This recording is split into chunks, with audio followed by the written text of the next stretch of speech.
She fed a homeless stranger every morning for years, never imagining that her quiet acts of kindness would one day bring the U.S. National Guard to her wedding, or that the man she simply wanted to help would change her life more than she ever changed his.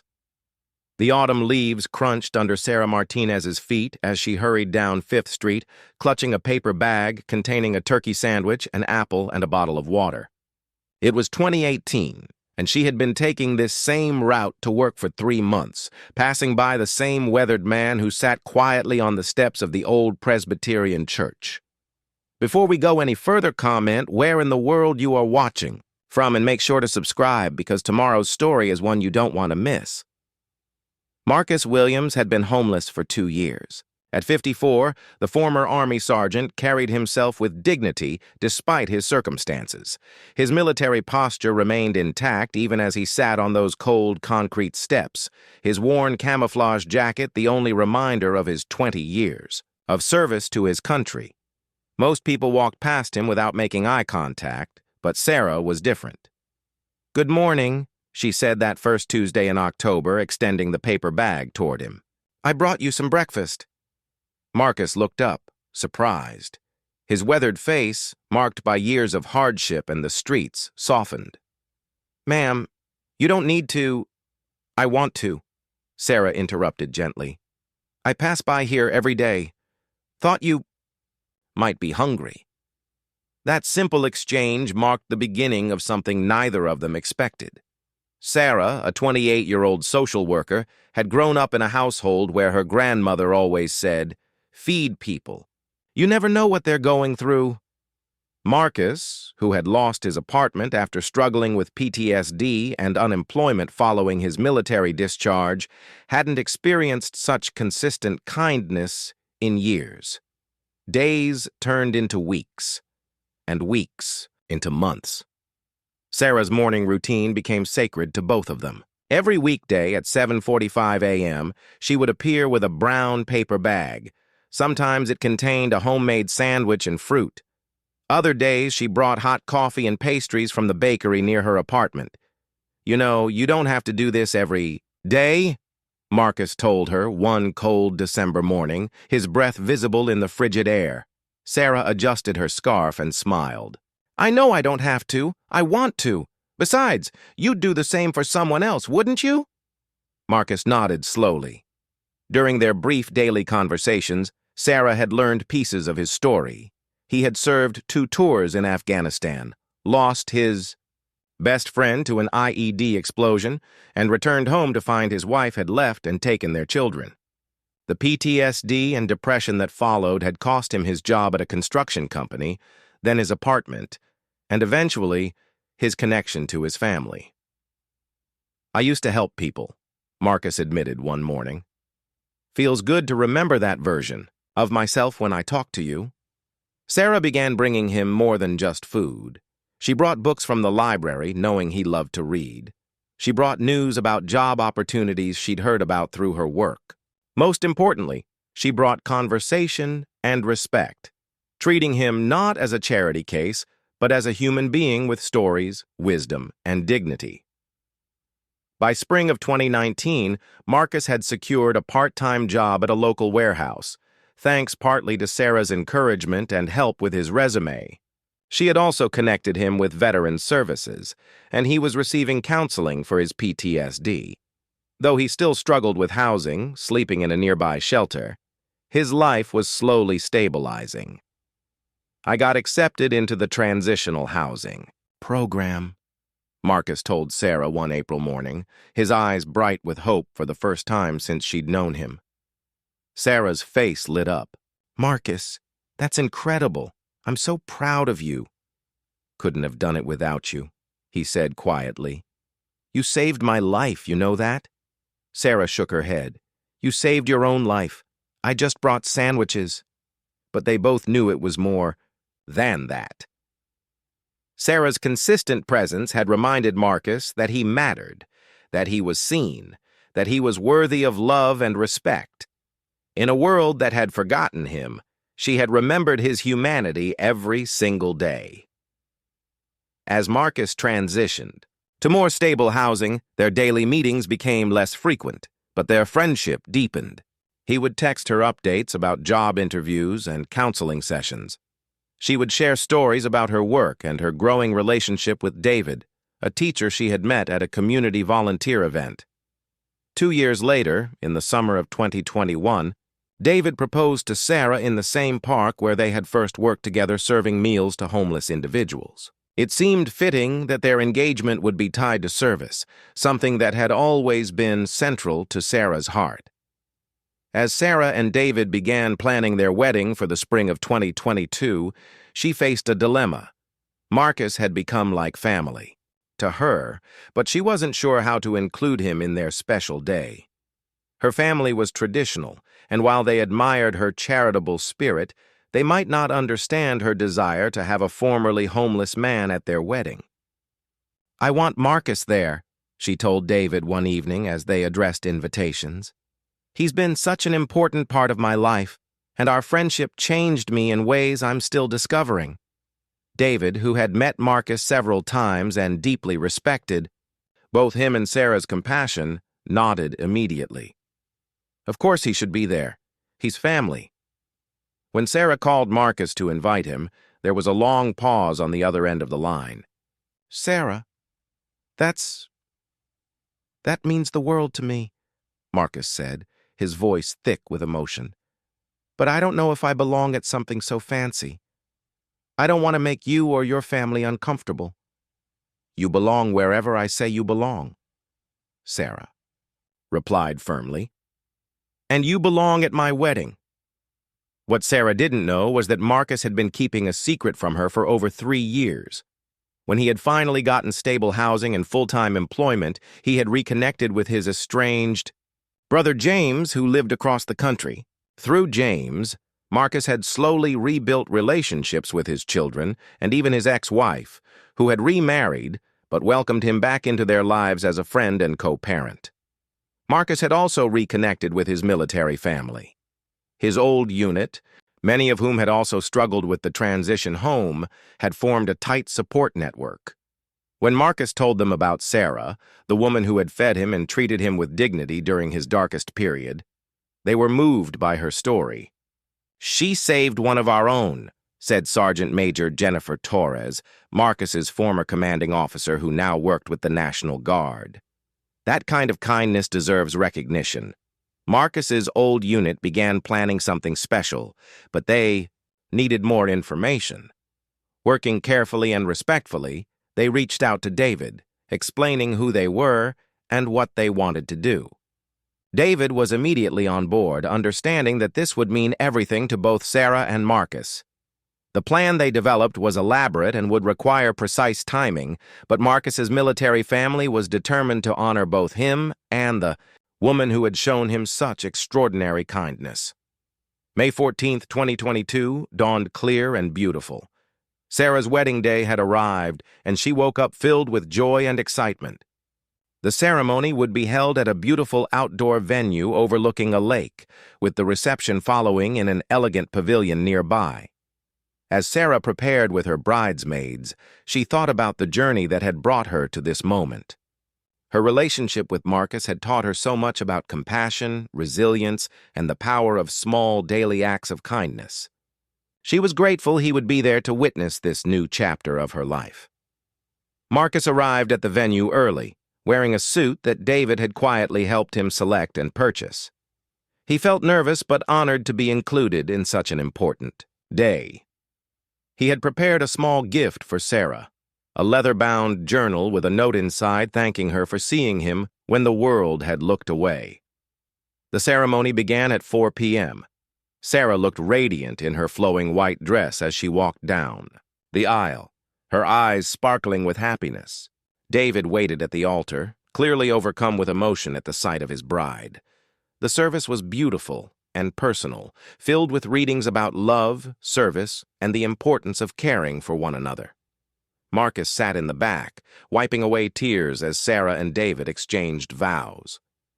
When Sarah mentioned in her vows how much David's commitment to helping others had attracted her to him, she caught Marcus's eye and smiled, a private acknowledgement of how their friendship had shaped her understanding of service and compassion. As the ceremony concluded and guests began moving toward the cocktail hour, Sarah was greeting family and friends when she heard a sound that made her stop in her tracks. In the distance, she could hear the synchronized march of military boots on pavement. "What is that?" she asked David, looking confused. David smiled mysteriously. "I think you should look." Sarah turned toward the entrance of the venue and gasped. A full honor guard from the U.S. National Guard was marching in formation toward the reception area. They were in full dress uniform, carrying both the American flag and the state flag, moving with the precision and dignity that only comes from years of military training. The guests fell silent, many pulling out their phones to record what was clearly an extraordinary moment. Sarah stood frozen, not understanding what was happening or why military personnel were at her wedding. The honor guard came to a halt in perfect formation. Sergeant Major Torres stepped forward and called out in a clear, strong voice, "Ladies and gentlemen, we are here today to honor two very special people." "Sarah Martinez," Sergeant Major Torres continued. "You may not realize it, but you have been caring for one of our own for the past 4 years. Sergeant Marcus Williams served our country with honor and distinction for 20 years. When he fell on hard times, you didn't see a homeless man on the street. You saw a human being worthy of dignity, respect, and daily kindness." Sarah's hand flew to her mouth as she realized what was happening. She looked around frantically until she spotted Marcus, who was standing with tears streaming down his face. "Sergeant Williams told us how you fed him every day, how you treated him not as a charity case but as a friend and equal, how you helped him find work, housing, and most importantly, helped him remember his own worth. Ma'am, what you did is the embodiment of the values we swear to protect: service, honor, and care for our fellow Americans." The sergeant major turned to address the crowd. "The National Guard is built on the principle of neighbors helping neighbors, of ordinary citizens stepping up to serve their communities. Sarah Martinez exemplifies these values better than anyone in uniform." She then called Marcus forward. "Sergeant Williams, would you please join us?" Marcus walked slowly toward the honor guard, his military bearing returning as he approached his brothers and sisters in arms. When he reached them, he stood at attention, and for the first time in years, he looked every inch the proud soldier he had once been. "Sarah Martinez," Sergeant Major Torres announced, "on behalf of the United States National Guard and in recognition of your extraordinary service to one of our veterans, we would like to present you with the Citizen Service Award." The honor guard parted, and 2 soldiers stepped forward carrying a beautiful wooden presentation case.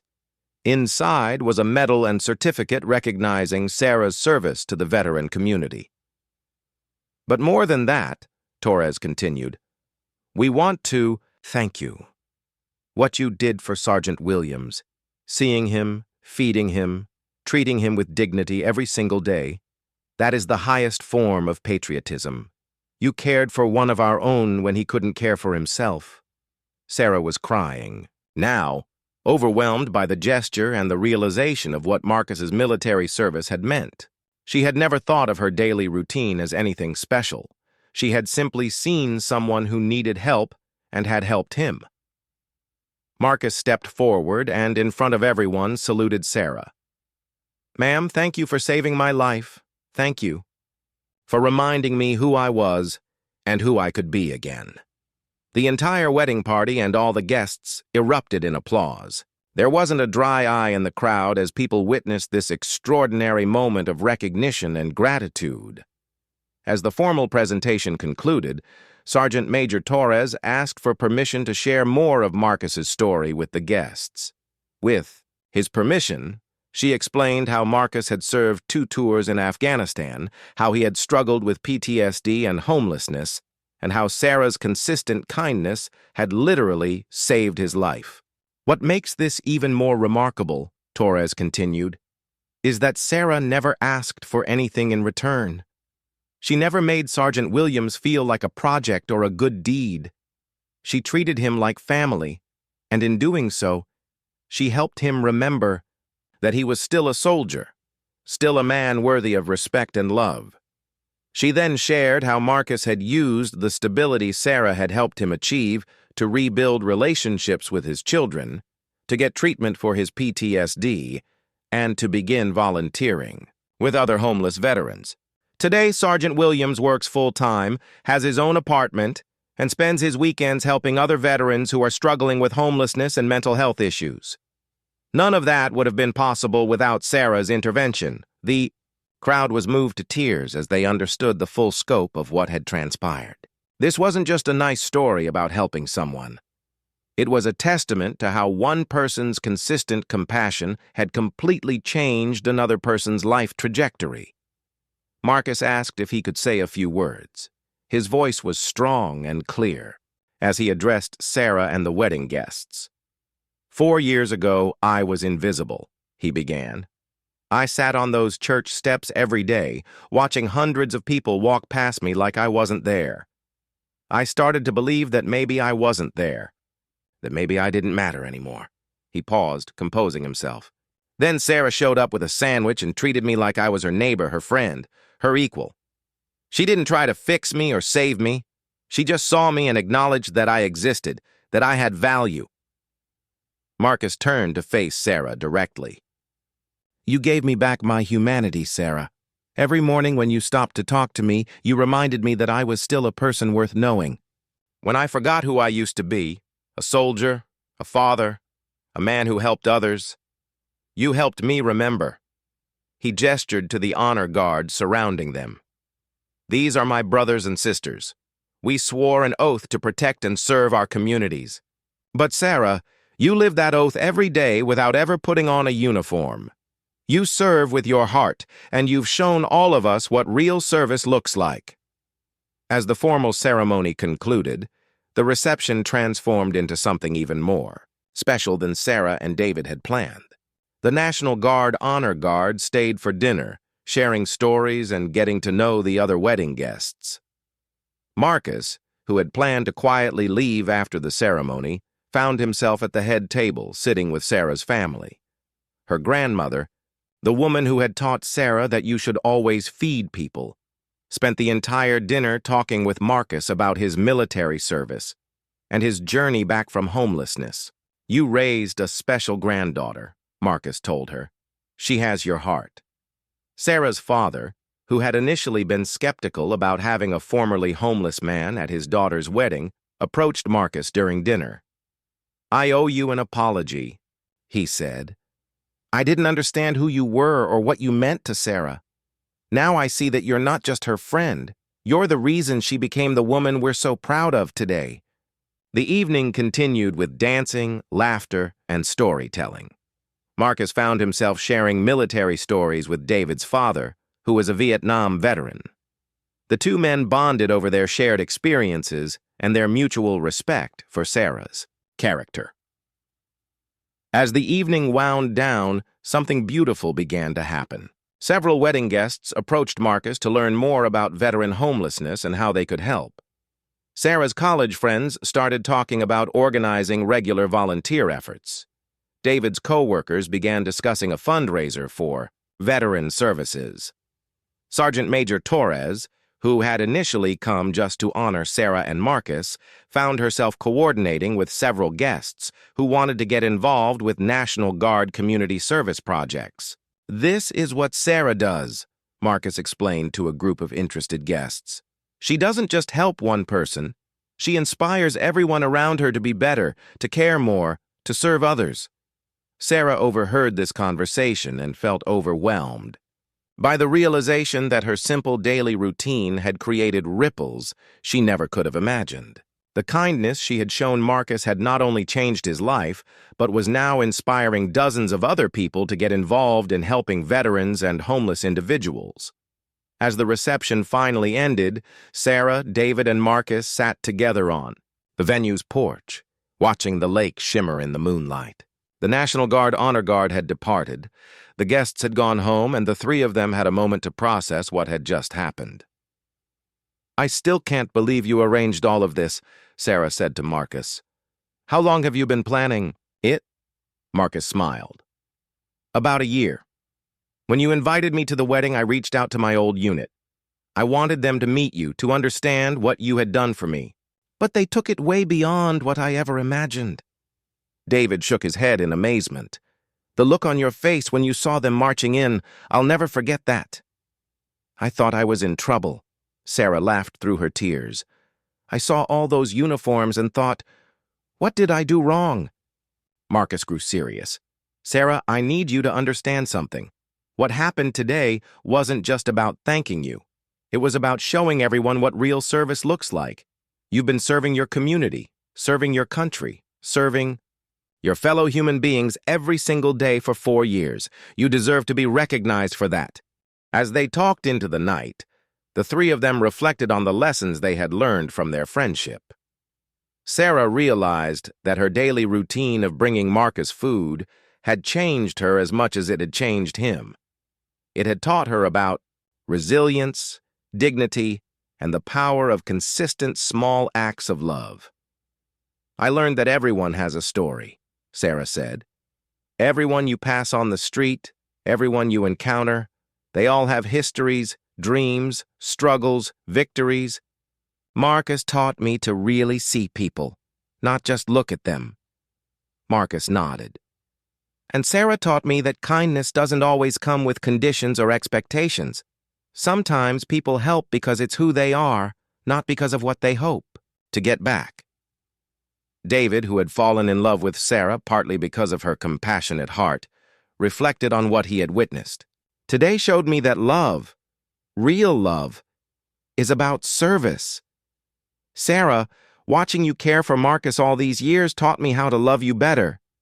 It showed me what commitment looks like, what consistency looks like, what putting someone else's needs first really means. As the night grew late, the three of them made a pact. Their friendship, which had begun with a sandwich and had culminated in a National Guard honor ceremony, would continue to be a force for good in their community. Marcus shared his plans to start a nonprofit organization focused on helping homeless veterans transition back into stable housing and employment. Sarah and David immediately offered to help, both with their professional skills and their time. We could call it Daily Bread, Sarah suggested, referring to the daily meals that had started their friendship. I like that, Marcus agreed. It's about sustenance, not just food, but emotional and spiritual sustenance, the kind of daily care that helps people remember their worth. They began planning regular volunteer efforts, fundraising events, and advocacy work. The wedding had ended, but their service to others was just beginning in a new, more organized way. 6 months after the wedding, Sarah and David received an update from Sergeant Major Torres. The video of the National Guard surprise at their wedding had gone viral, inspiring similar recognition ceremonies for civilians who had served veterans across the country. More importantly, dozens of people who had attended the wedding or seen. The video online had gotten involved in veteran services. Sarah's college roommate had started a monthly meal program at a veterans shelter.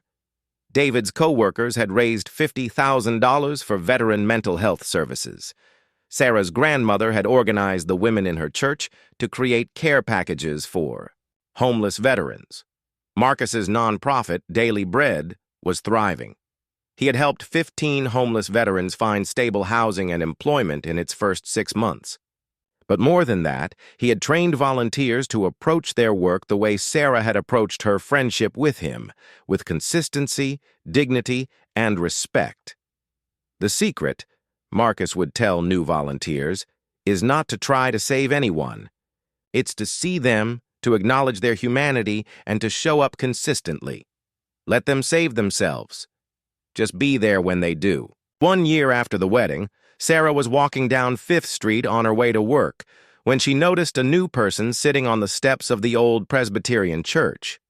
It was a young woman, maybe in her 20s, with a worn backpack and tired eyes. Without hesitation, Sarah stopped at the bakery and bought a coffee and a muffin. She approached the young woman gently. "Good morning," Sarah said, extending the food toward her. "I thought you might be hungry." The young woman looked up, surprised by the kindness in Sarah's voice. "Thank you," she said quietly. Thank you." As Sarah continued to work, she smiled, thinking about Marcus and how their friendship had taught her that service isn't a one-time event. It's a way of life. The circle of kindness that had begun with a sandwich 4 years earlier was continuing, creating new connections and new possibilities for healing.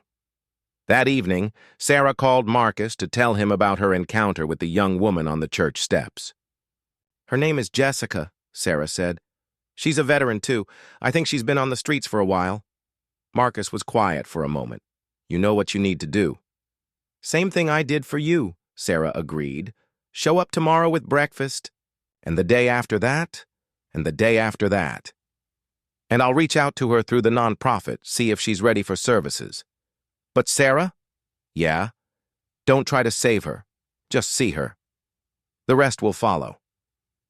5 years after that first sandwich, Sarah Martinez Thompson and Marcus Williams continue to serve their community together. Their friendship, which began with daily acts of kindness, has grown into a movement that has helped hundreds of homeless veterans find stability and hope.